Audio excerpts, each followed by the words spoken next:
So they've asked if you have your phone to scan the QR code, fill out the survey. That gives them some important information that they can utilize. They appreciate that.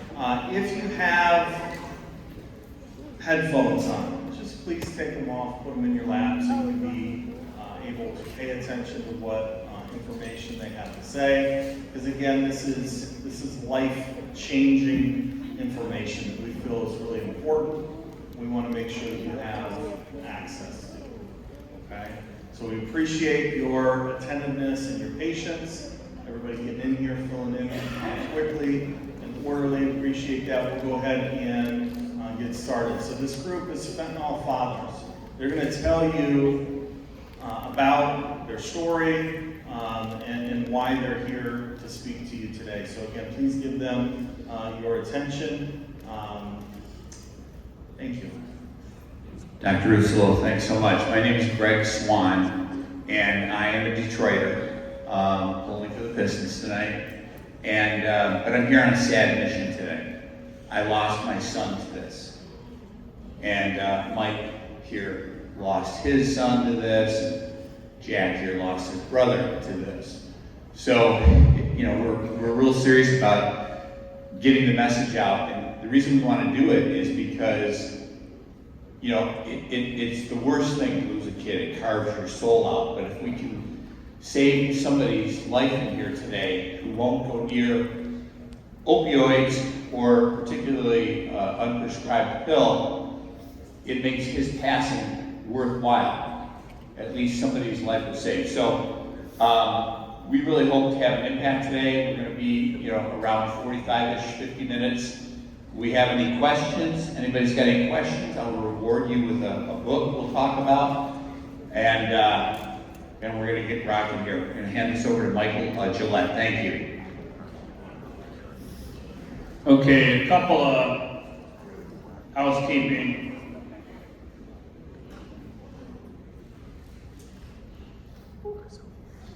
This could be an emotional or a triggering presentation for some people. So if you're feeling overwhelmed, please feel free to leave the auditorium. The other thing is this is a difficult presentation, a very emotional presentation for us. So I'd ask that you give us the respect of your attention when we go through this.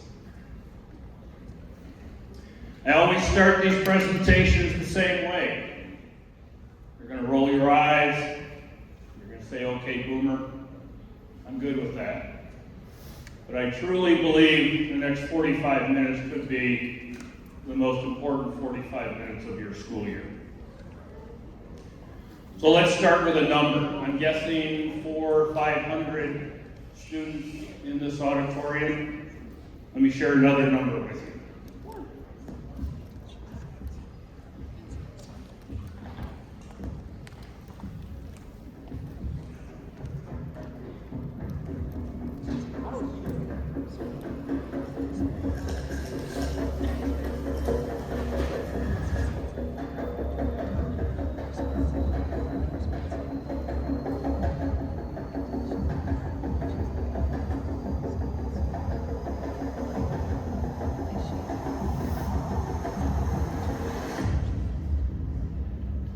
It's a big number, and that's every single day, 365 days out of the year. That would wipe out this entire student body in just 2 days.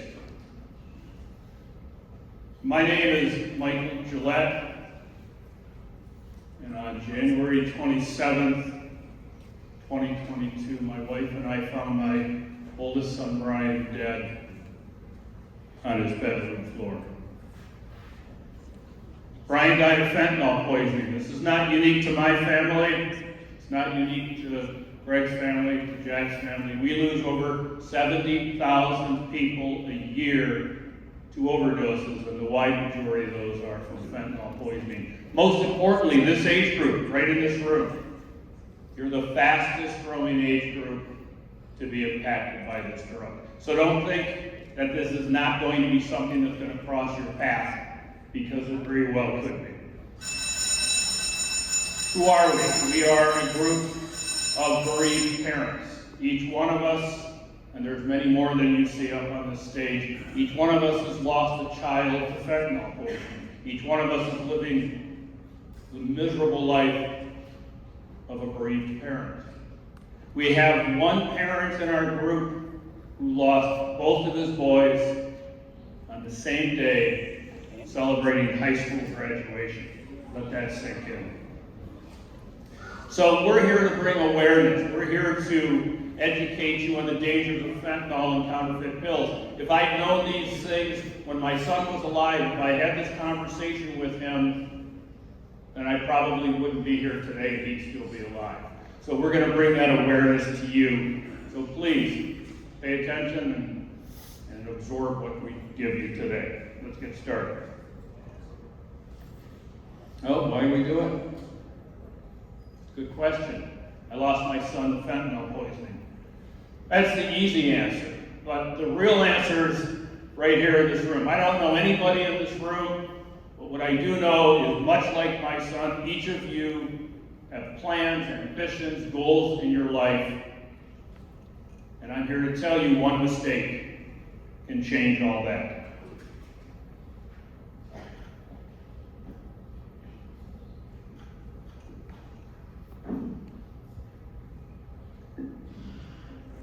My name is Dominic Tierno.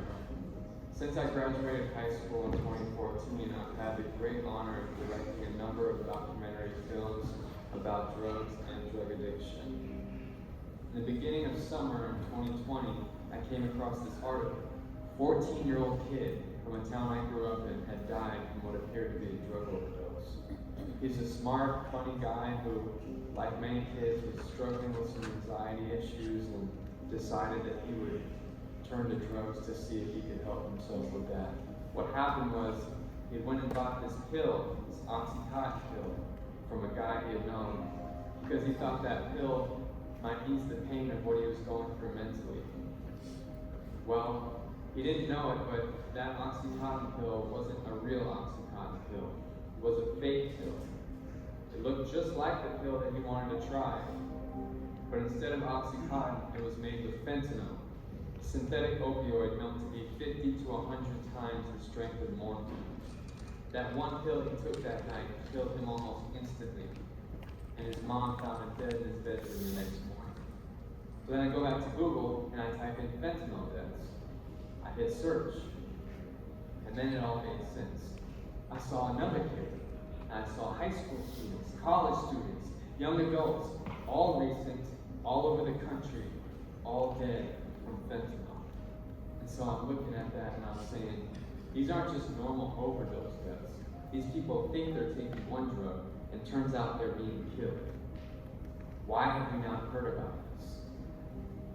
I gotta be at work at around 4, so at 3 o'clock, I'm trying to wake him up, Guardy. I said, hey Garrett, wake up, I'm gonna take you to work, on my way to work. And I walked out. The kids, we have a total of 8 kids. Yeah, so we have a big family. And so they go in there trying to wake him up and everything, and they come back out and they come get me and they say, hey, Garrett's messing with us, he won't wake up. And I go, hey man, quit messing with your siblings and get up, so I can take you to work, quit playing around. And as soon as I put my hand on him, I knew. I just knew. I felt it. It's a drug 50 times more potent than heroin. We're talking about the synthetic opioid fentanyl. So most people haven't heard of this because we haven't been talking about it. As a mom of a kid that died just wanting to experiment, I wish I could just shake you and tell you and make it real for you. But I don't know how to do that. I won't be there when you're faced with these decisions. I know that if he knew the effects of his passing, it would crush him. Alex had no intentions of me seeing him lying on a stainless steel table covered with a sheet with only his head showing. This would be how much cocaine somebody would have to ingest to kill them. This is the approximate number of prescription pills one would have to ingest to kill them.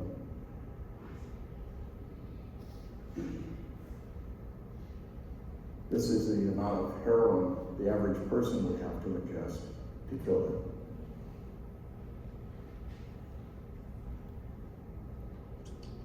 This much fentanyl would kill you and I if we split it.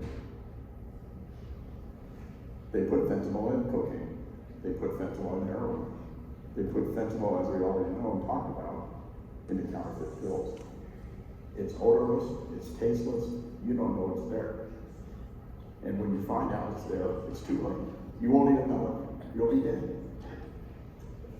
Dealers are using social media to show off what they've got, infiltrating feeds of ever younger teens curious about this flashy lifestyle. With more addicts and overdoses by the day, they've got drivers on demand delivering any drug to your door 24/7.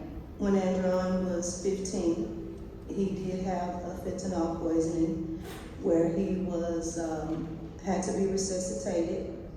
He was in a coma for a couple of days, and he had to learn to walk and talk and everything again because him and his friends decided to try a Percocet.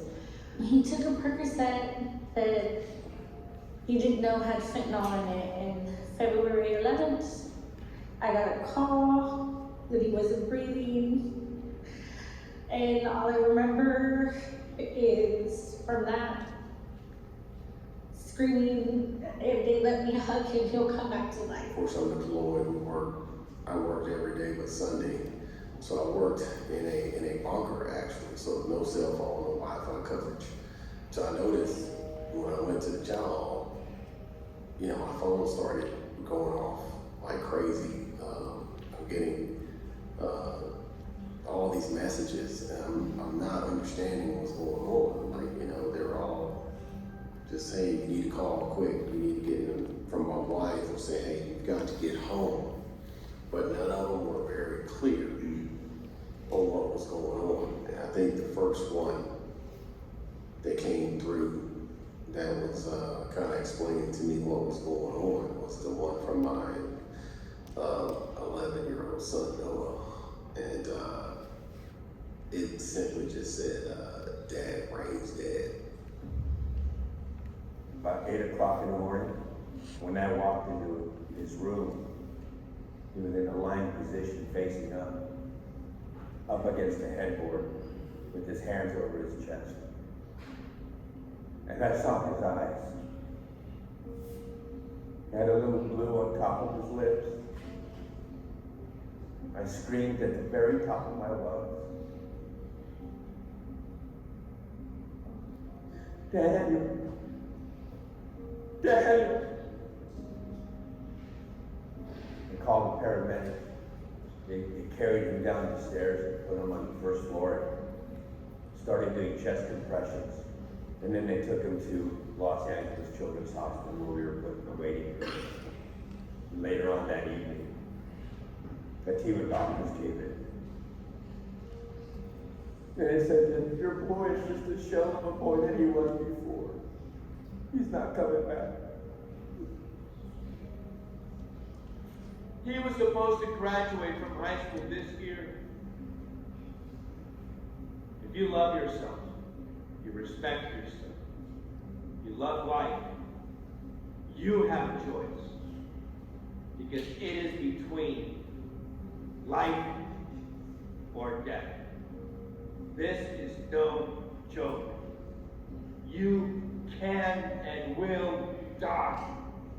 If you know something, definitely say something, because I knew that he had taken Percocet like 2 weeks before he passed, but I didn't say anything because I didn't want him to like be mad at me, and I didn't want him to hate me or like just anything. So I just kept it to myself. I didn't want to say anything, but all I took was one pill, and I should have said something. Don't trust anyone. It's the first thing. Don't let your guard down. And just one pill can kill, obviously. I wish somebody had sat me down and had this talk with me about what fentanyl does to people. I didn't get that chance. You do. People just so commonly think that it will not happen to them. I'm talking about great people, nice people, cool people, intelligent people with big plans for the future, big potential. Gone. Because of one choice. One choice is all it takes. If you don't believe that, I guarantee you, at this point, there was someone very similar to you who wished they could be here right now to look into the camera and look into your eyes and say, don't do it. Please don't do it. Please, I wish I wouldn't have done it. Don't do it. Don't risk your life. So my question for you is, are you going to listen? Or will it be your family and your friends holding your picture, wishing they could have been there to tell you?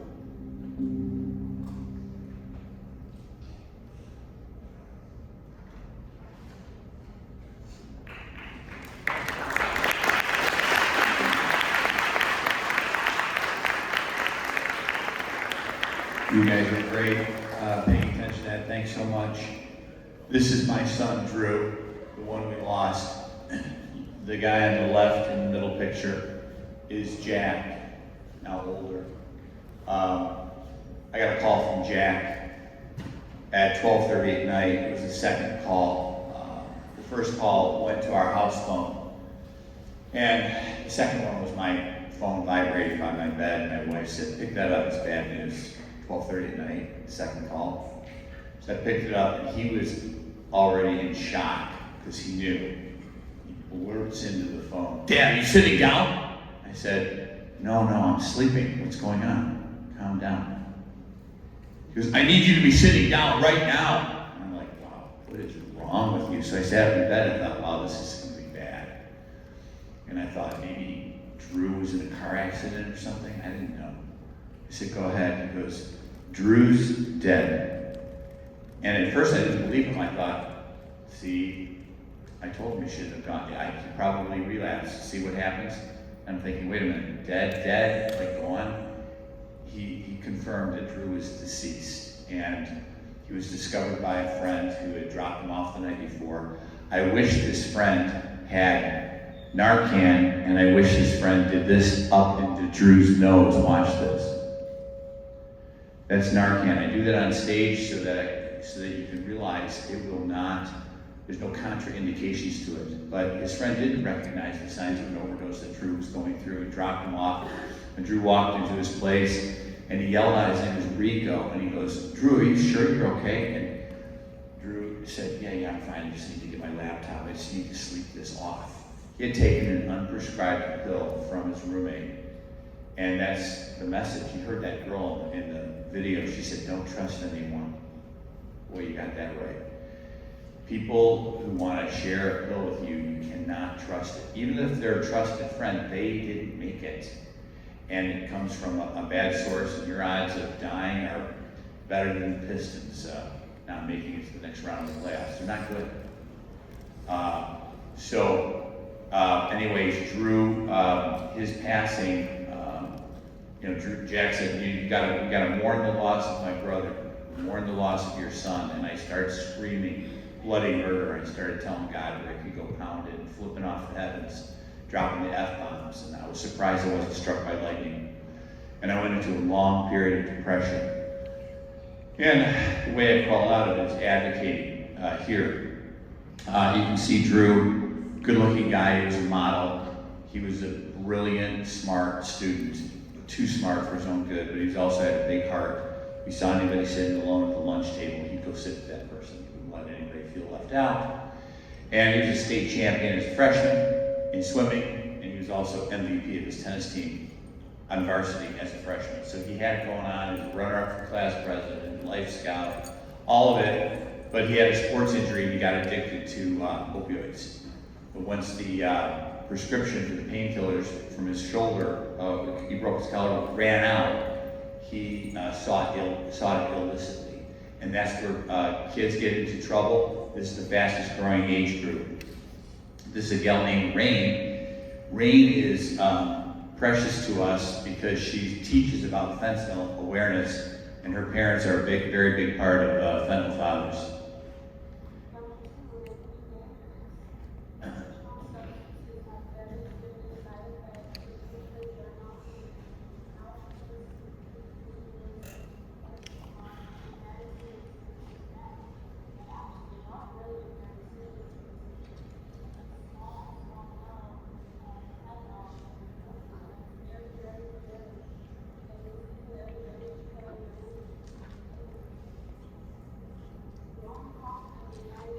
So you can't hear it really well, but she says fentanyl is a small amount will kill you. It's a growing epidemic. She shot that on April 27th.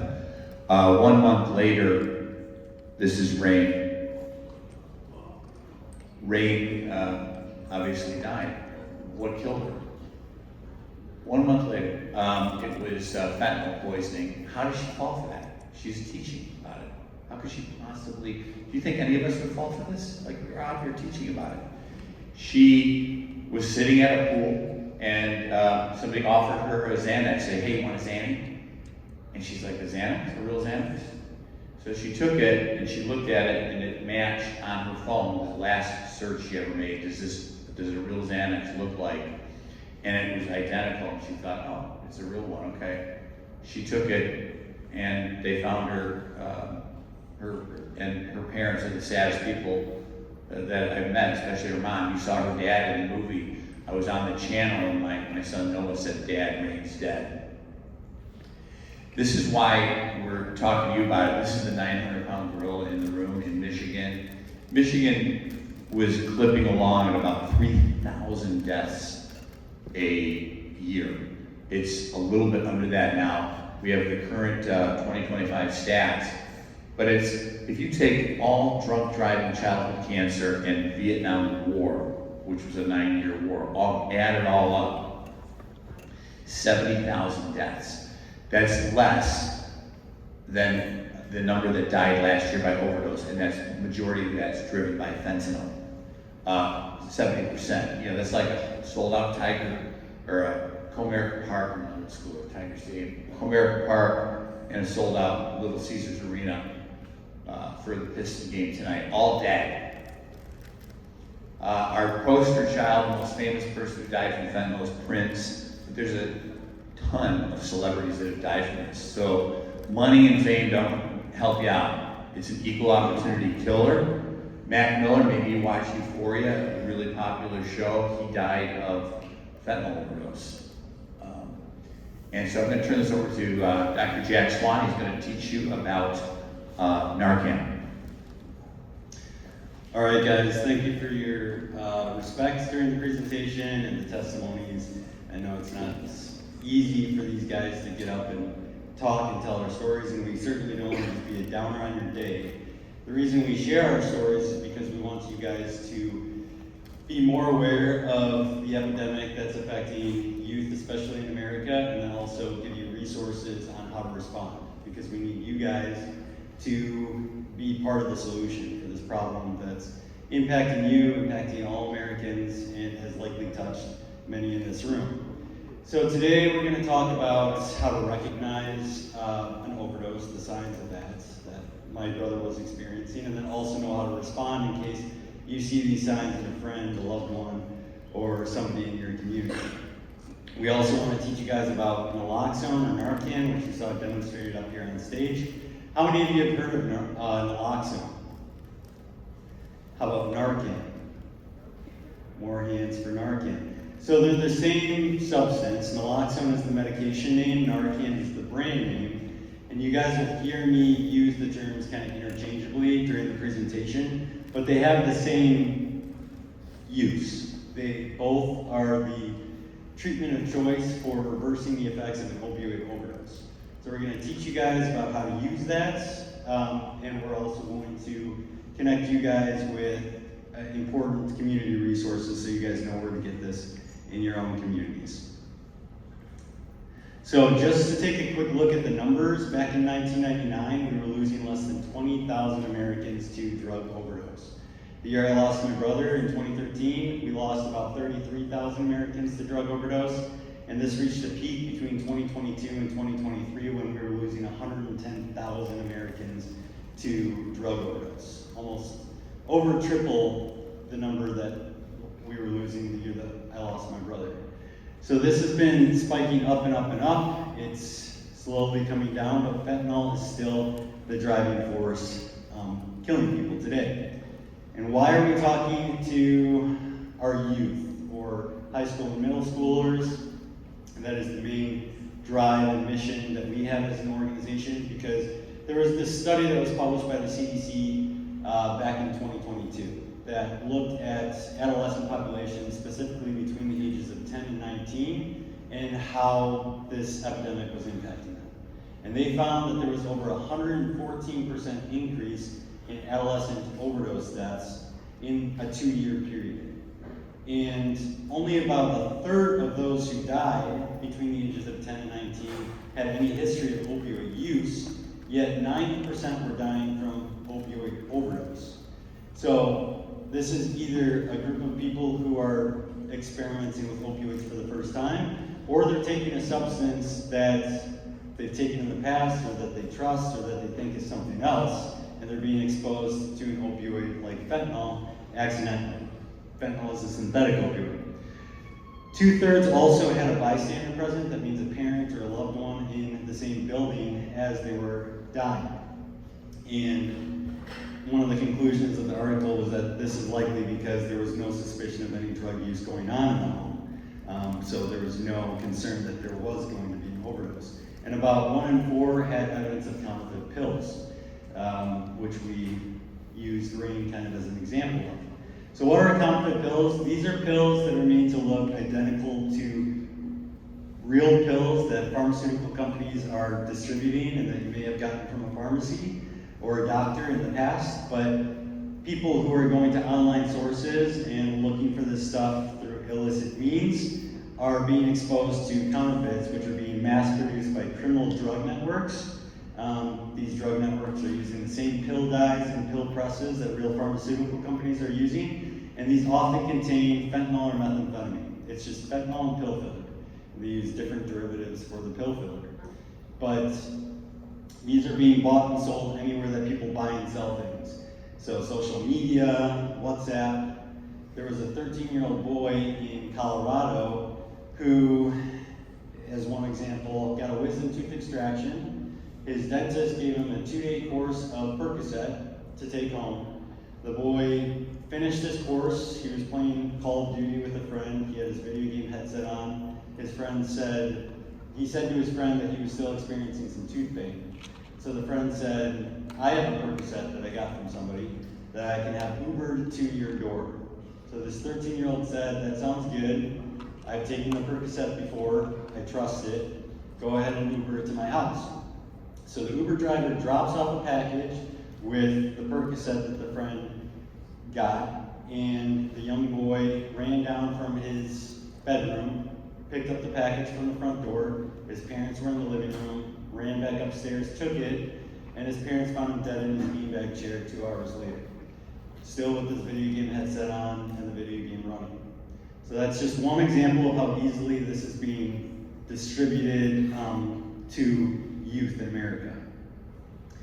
29% of pills that are currently being seized and tested by DEA labs in America contain a potentially lethal dose of fentanyl. And this is what a potentially lethal dose looks like. Fits on the tip of a pencil, only takes about 2 milligrams to kill somebody who's naive to this drug. And by comparison, if you know, like a sugar packet has about 2,000 milligrams. So about 1,000 more than the lethal dose of fentanyl. So you can imagine how much of that substance can be packed into counterfeit pills. These are some examples of counterfeit pills. So the top example is oxycodone, second example is Xanax, the bottom example is Adderall. Fentanyl is being put into all of these pills and sold on the platforms that we already mentioned. So it's impossible, the main point of this slide is to show that it's really, you can't tell what's real or fake just by visually looking at a pill, right? Like in the case of Rain, she looked at the pill in her hand, compared it to a screen, and they looked identical. But one was counterfeit, one was authentic. Now there are some differences in the example of Xanax, the second example. What are some differences that you guys notice between those two pills? The color is different. The numbers are different, the markings. The shape is a little bit different, and the size is maybe a little bit different. But even these differences can be explained away by somebody trying to sell you a pill, who's trying to draw a profit from it. Like, this is the generic version of the drug. Or I can only get the yellow one this time. Or this is the off-brand version, or the pharmaceutical manufacturer changed. If you don't know that these pills are being made as counterfeits and sold, and aren't asking the right questions, you can see how easily somebody could be duped by this.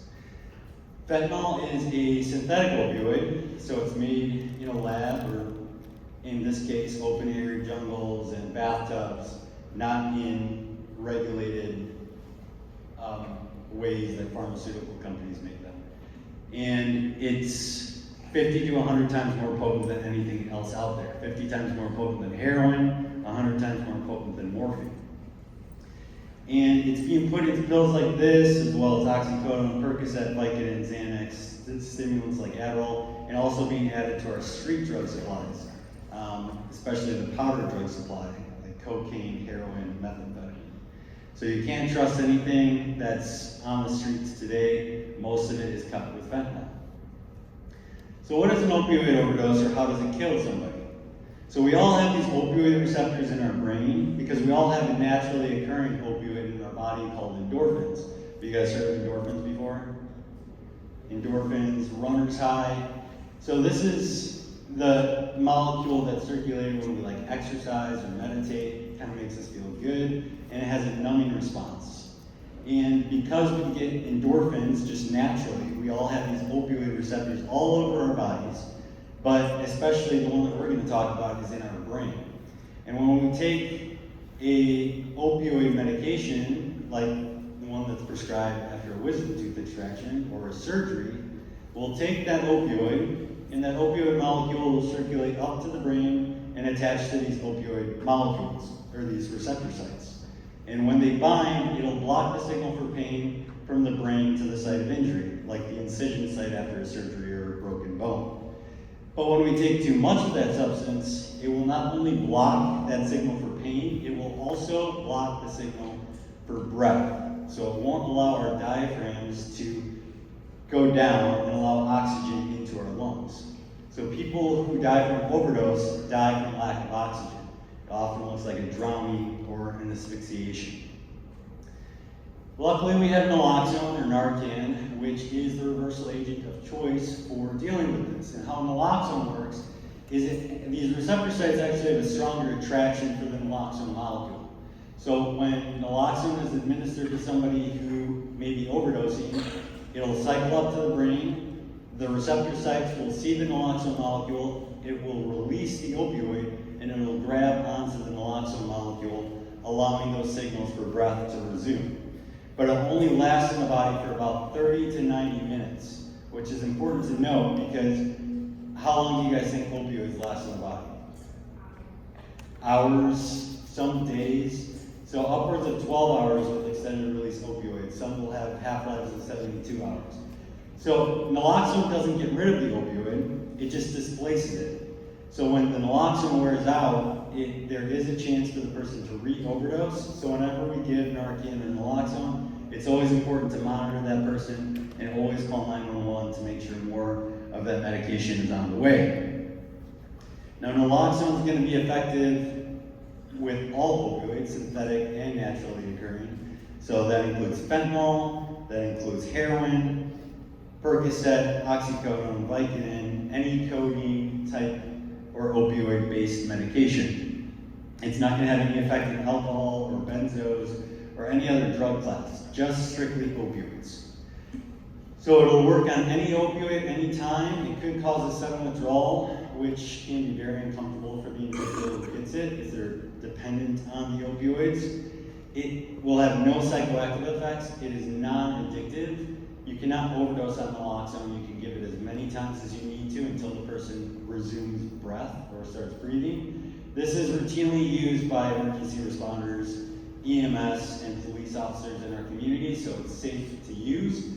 And if the person does not have an opioid in their body, this medication will have no effect, which is important to know because you do not need to be a medical professional to administer this medication. If you suspect somebody may be experiencing an opioid overdose and you give this, it will only have a positive effect on reversing the opioid overdose. It will not have a negative effect on somebody who's not on opioids. It'll just have a neutral effect.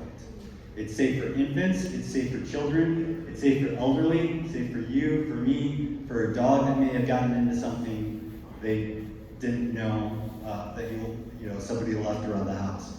So it's safe for all individuals. So next we're going to talk about signs and symptoms of opioid use versus overdose. In opioid use, you're going to notice signs like my brother was exhibiting the day that he walked into a sober living home. He was nodding out, he was falling asleep. His pupils were very small or pinpoints. He was slurring his speech. He wasn't acting right, according to his friend. And he wasn't unconscious, but he was still responding when his friend was asking him if he was okay. So these were signs that Drew may have been using an opioid and was on his way to an overdose.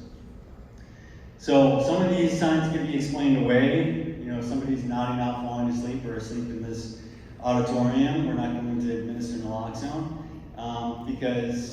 but if they do have the pinpoint pupils are a hallmark sign of opioid use.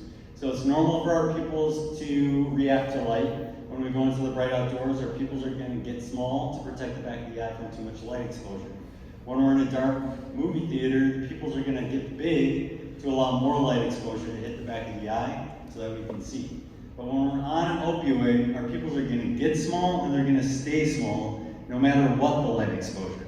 And that's one of the ways that you can differentiate if the person is truly on an opioid. Now, in an overdose, you're going to see those pinpoint pupils, but now the person is not responsive when I call their name or shake their shoulder. So they're unconscious. Because opioids affect the breathing center of the brain, you're going to see shallow or no breathing. And you're going to see skin discoloration because of that lack of oxygen in the body. So in lighter skin folks, that's going to be blue or purple skin tones, first under the fingernails and the lips. In darker skin folks, it's going to be gray or ashen appearance. You may also notice some snoring or gurgling sounds coming from the individual, which is like the brain's reflex of saying, I'm not getting oxygen, the lungs aren't doing what they're supposed to do, but the person is not actually drawing breath. So if you see any of these signs, you should think this person is experiencing an overdose. We have 5 steps to save a life. The first step is to shake and shout. Shake their shoulders, shout their name, hey, are you okay? Whatever their name is. If they are not responding, what do you guys think we're going to do? I hear naloxone. We're going to call 911 first. Few reasons for this. The dispatcher on the phone, when we call 911, usually diverts to police. They're going to be able to walk you through other life-saving measures to help save that person's life. If we don't have Narcan on us, or the Narcan's not working for whatever reason. So we want them for that. We also, how long does naloxone last in the body? 30 to 90 minutes. So we want to call 911 so more of that medication is on the way in case we do get it. Another reason for this is it enacts the Good Samaritan law. How many of you have heard of the Good Samaritan law? Some of you? Good. So the Good Samaritan law was put into place in the state of Michigan in 2016, and it states that if I am using an illicit substance with somebody, and I think that they have overdosed, and I call 911, and I'm doing everything in my power to help save that person's life, I will not be prosecuted for that illegal substance on my person, in my system, or in the area. This protection applies not only for me, but also for the victim that I've called for. So this law was put into place to prioritize saving lives over criminalization for minor drug possession charges and drug paraphernalia charges. So these protections exist. It also protects me from any liability for chest compressions. If I break a person's rib, I will not be sued for providing life-saving measures to that person. So just know, and this also applies for alcohol and marijuana. So if those substances are in the area, you call 911, you're still protected from legal ramifications for that. Next, we're going to get out our first dose of nasal naloxone. Comes in a blister pack like this. If any of you have ever used a nasal spray like a Flonase or a saline spray, works exactly the same. You're just going to peel off the back, let the device fall in your hand, careful not to push the plunger on the bottom, and then you're going to push the nozzle all the way up into the person's nostril, push the plunger on the bottom with your thumb, and you're going to hear it click, and the full medication is going to dispense in the person's nose. Now, it usually takes about 2 to 3 minutes for it to have an effect or to cycle up to the brain. So in the meantime, you're going to check if the person is breathing. If they're not breathing, you're going to perform CPR and maybe a rescue breaths. That dispatcher on the phone is going to help walk you through how to do that. After 2 to 3 minutes, if the person is still not breathing, you're going to do the exact same thing you did the first time, except in the opposite nostril in case there was a blockage or obstruction the first time. You can repeat this as many times as you need until the person starts breathing. Now, once the person does start breathing, you're going to place them on their left-hand side, let them know that they've had a medical event, you gave them some medication, help is on the way. And then just give them space because you don't know how they're going to really respond. Next, I want to talk to you guys about some community resources. We talked about Narcan, naloxone. Where can you get this in your community? There are Save Life stations all over Oakland County, but there's Wayne Wellness stations all over Macomb, or Wayne County. And in Macomb County, there are lots of naloxone vending machines and community organizations that dispense this medication free of charge. It's also available over the counter for about $45 to $60, but it's available for free. If you go to narcannow.us, you can find free locations where this medication is available, and you can get it for your home, for your backpack, for your car. You also have great community resources here in Macomb County, including CARE of Southeastern Michigan. There's a lot of, you guys may have seen them at table events in the cafeteria. You also have Macomb County Community Mental Health that provides a lot of resources and education on this as well. Next, I'm going to turn it over. Thanks, Jack. So this is a book. I want to get this out. As you can see, maybe, this is all handwritten. This is the journal of a girl who struggled with what 50% of the people in here are struggling with, which is depression and anxiety.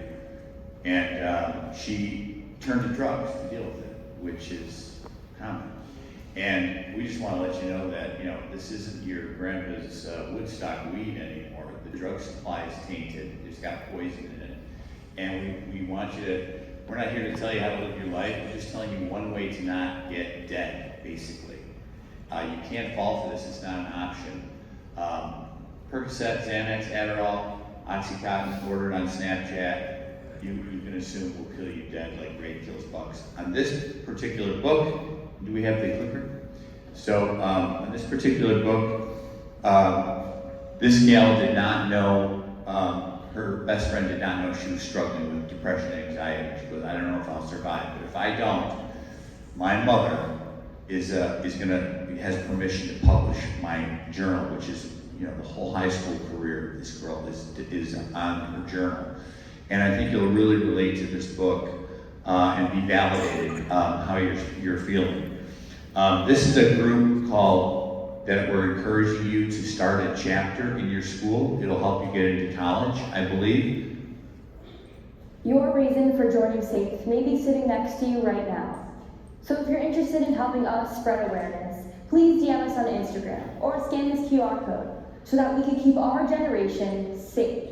That girl's name is Gabby Lieberman. She was boxed out of the University of Michigan, and she couldn't get in, and she says, I started SAFE, Students Advocating Fentanyl Education. Who you got on your bench, Einstein, over there in Michigan, saving lives.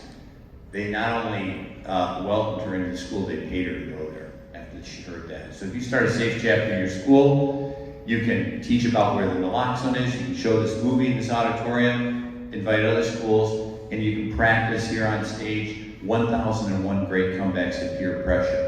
This is available free today. You just go to fentanylfathers.org, fentanylfathers.org. At the bottom of the page, you can download this book, 1001 Great Comebacks. Ways to kick people in the teeth verbally, who try to get you to do drugs. You make them feel like the idiot, the moron that they are, trying to hijack your future. So I encourage you to get that. And then we're going to hear a really riveting story about Brian Gillette.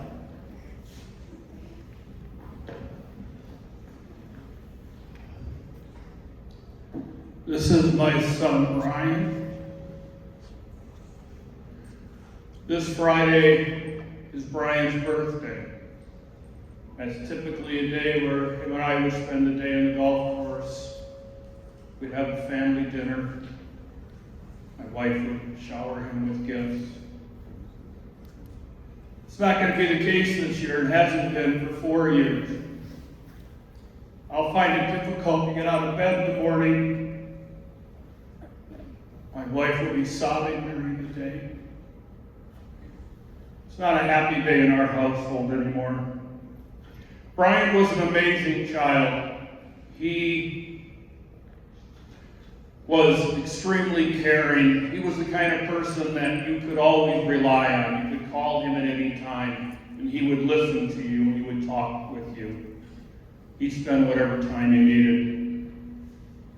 We had a memorial for Brian when he died, and a woman came up to me and said that she was contemplating suicide. And she called Brian in the middle of the night, 2 in the morning, and he picked up.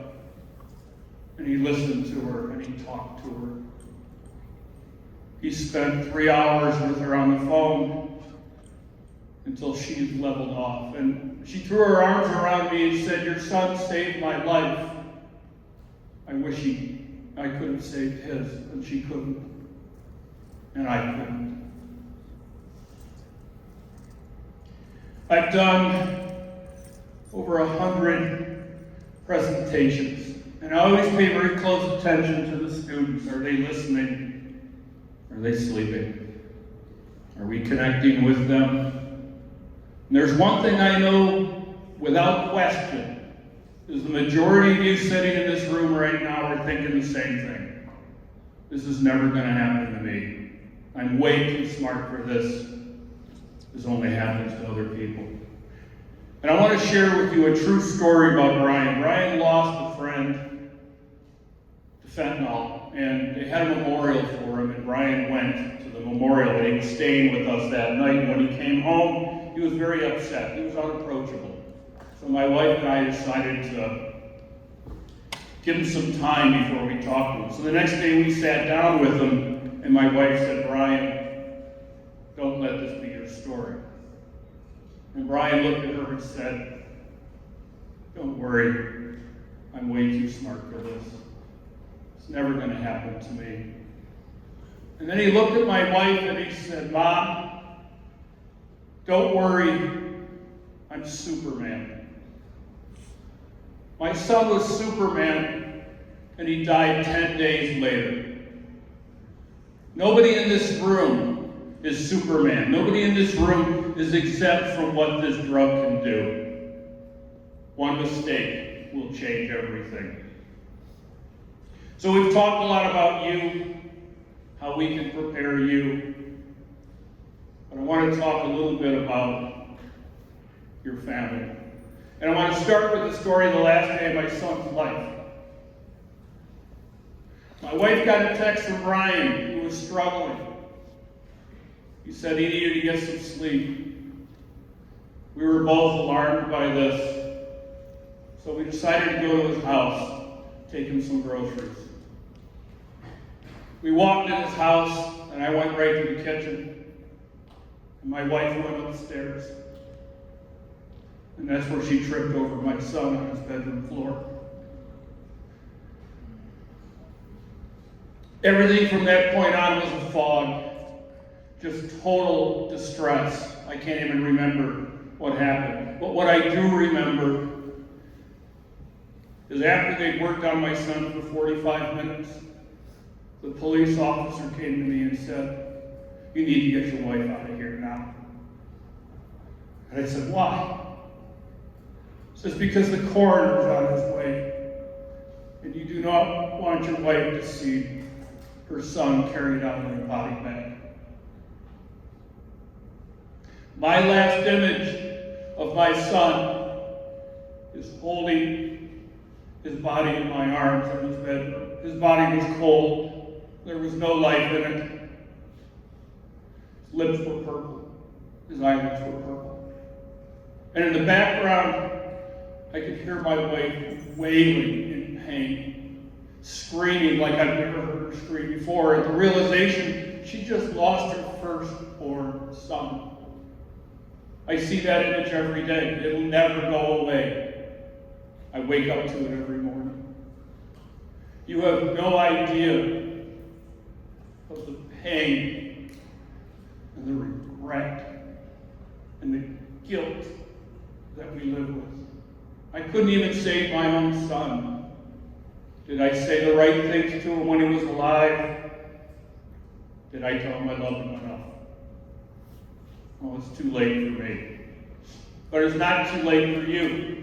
So I want you to go home tonight and share what you learned today with your family. I want you to talk with your friends who are not here today. Make sure they understand what fentanyl can do. That's your way of saving lives, and I hope that you do that. Thank you very much. Thanks, Mike. This is our last slide. We asked you to say it with us. And I know it's cheesy to repeat after the random on stage about some speech, especially after hearing that. It's kind of a somber mood.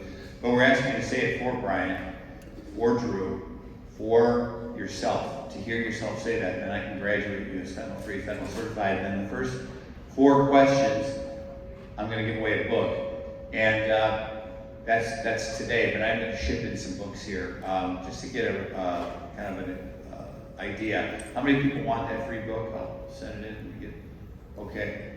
And while we're raising your hands, how many people know somebody who died from fentanyl poisoning? Wow, I bet your administrators don't even know it. I'm really sorry for your losses. These are all deceased teenagers at the front here, given to us by April Babcock of Lost Voices of Fentanyl.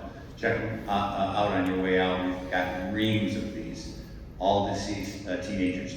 Okay, so if you would, we'll just say, "I'll never try, so I'll never die from fentanyl." Just one line at a time. I'll say, "I'll never try," then ask you guys.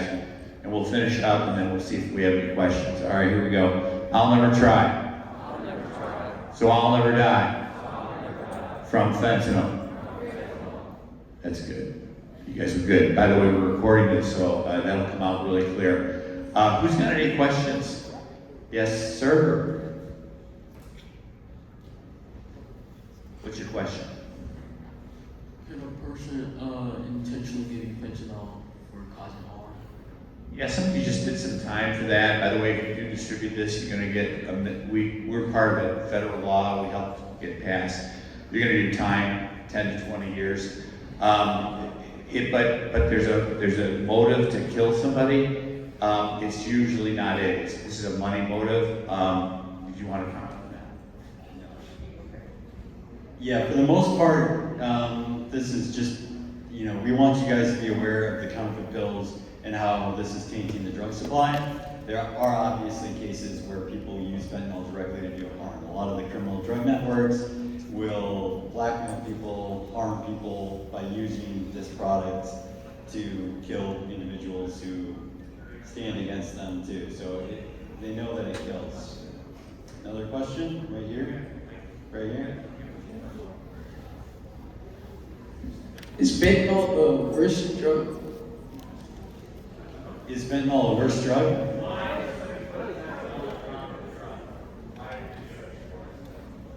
So fentanyl is, to answer this young man's question, one of the strongest drugs. There are actually some synthetics that are being made to be even stronger than it. but yeah, it is a very bad drug. And why are people putting fentanyl in drugs is all about profits. You know, people aren't operating on any moral or ethical obligation with this. They are easy to make fentanyl. It's very cheap. It's only really limited by the amount of precursors that they have to just mix up and create fentanyl, so they don't have to go through a farm-to-table process. It's very, very potent, so you can get the same drug effect from like a briefcase of fentanyl in comparison to a truckload of heroin. So it's easy to distribute into communities, and it's driven by profit. So easy to make, very potent, high profit margins. We have a question over here, and we're just about to wrap up. If it's airborne, can it still do? That's a great question, because you've probably seen things on TV where cops have passed out from it. It generally can't get into you. So it can't be, you have to ingest it or smoke it to have an effect. So if you do ingest it, there's a bunch of fentanyl powder cloud in the air, and you walk through it and you're inhaling that, then it can get into your bloodstream and have an effect.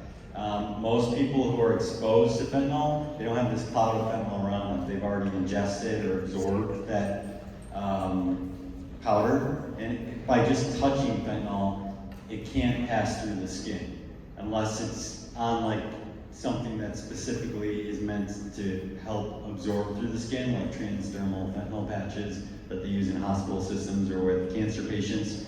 But the fentanyl powder itself cannot pass through skin. So if you see somebody who's passed out from an overdose, you shouldn't worry about approaching them and giving them help and thinking that you're going to be exposed just by walking up to them and helping them.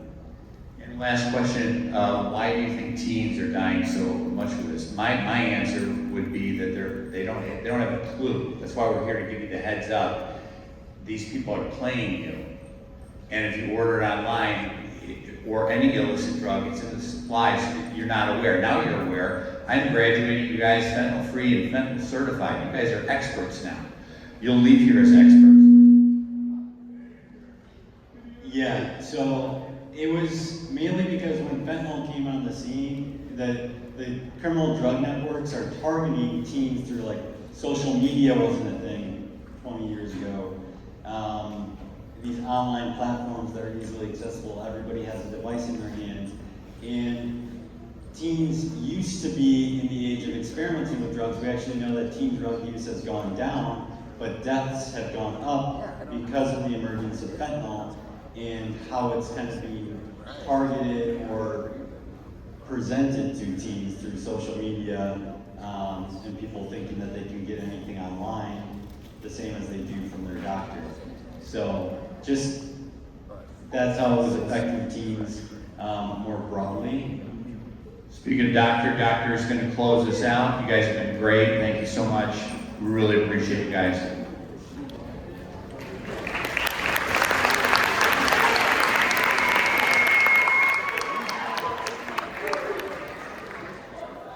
So again, we appreciate your attentiveness.